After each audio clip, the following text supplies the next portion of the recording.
Does your breakfast fuel your morning? Registered dietitian Michelle Jaelin has a few tasty ideas to breakfast better because you are a member of the Better Breakfast Board. Congratulations. Thanks, Annette.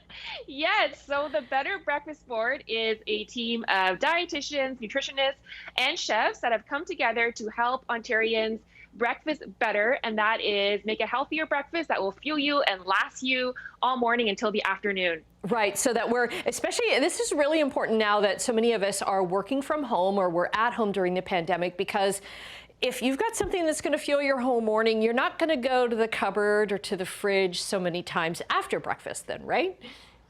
Yes, that's very true. And what we found too is interesting, only about 20% of Canadians would actually be skipping breakfast. And then now maybe over 90% of people are having breakfast because of we're in the pandemic now. But the key is to make sure you get a healthy breakfast with at least 20 grams of protein that will help fuel you, keep you full, and it should always be a priority. Okay, and protein doesn't necessarily mean bacon, although that would be awesome. But no, it's milk and cheese and all kinds of dairy products.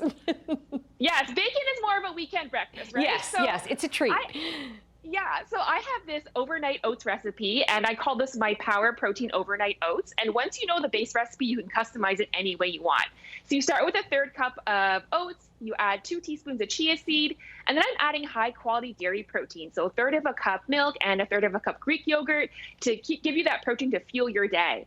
And then what I'm going to do, add a little bit of honey for some sweetener, and then I stir it up. I'm using a chopstick to stir it up, and then I'm going to close it, put it in the fridge. The next morning, what I can actually do is I can top it with whatever toppings I like.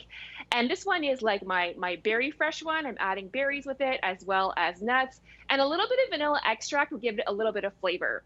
So that's what the toppings look like. And again, combining it with high quality dairy protein gives you an excellent breakfast to fuel your day. Mm-hmm. And you've got all kinds of, like you say, all kinds of variations that you can do with that, right? Like I know, like I have overnight oats here. I make them the night ahead, and then I heat mine up because I like that texture a little bit better. So I just use milk and oats, and then sometimes I'll make like cut up apples and put that in it, bake that up so it's like, almost like an apple pie, or I'll put in like blueberries or strawberries or whatever. But yeah, it's very versatile.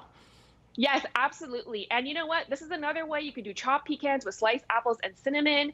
And again, when we're using the high quality dairy protein, and you might want to try adding some Greek yogurt. It gives it that little bit of extra.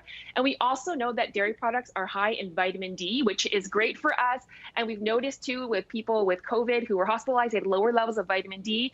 Not trying to say that vitamin D will help prevent COVID, but it certainly plays a role in keeping your immune system strong. And you can definitely get that from your dairy products right there. Mm-hmm. And it's good that the oatmeal that you use, like you don't have to use pre-packaged oatmeal or anything like that, right? Just use the basic, simple, and it's really inexpensive, which is very, very good. Yes, and lots of fiber. It's good for us. It's a whole grain as well. Chia seeds also give you omega-3s and some healthy fats. And another way we can also enjoy them is also, this is what I call sort of my tropical overnight oats, and this one has a passion fruit mango. So I have mango chunks here. Now I'm using frozen mango chunks. Frozen mango is excellent. It goes really well in this kind of recipe. I'm using something called passion fruit, and it's got a nice sweet sour taste with a nice crunch, and you actually eat the seeds too. It's a lot of fun. And then top it off with some desiccated coconut right there. What's desiccated coconut? Oh, it's just coconut that's been dried up. You find it in the baking aisle. It's got all its moisture removed, and it's like a nice little topping you can put on top to go with your overnight oats. Mm-hmm. Okay. With that high quality dairy protein. Mm-hmm. Very good. Any other ideas? So that's that's overnight oats, three ways right there. And what we want to do, it's really interesting because people actually found that Canadians cared most about a breakfast that was nutritious, had a lot of whole foods, and to help them fuel them from the morning until the afternoon, and also wanted something to help them to beat the cravings. And there are more high protein breakfast recipes on breakfastbetter.ca, and that's where you can find a lot of the recipes from the chefs, the dietitians, and nutritionists. But that's something that can help a lot of Canadians fuel their day. Remember, you want the high quality dairy protein that also has vitamin D as well as vitamin A and calcium as well. Okay, it really packs a lot into there. And Michelle, thank you very much for coming on from your kitchen. Great to see you again. Thank you. Merry Christmas if I don't see you. Yes, Merry Christmas, Annette. Same to you.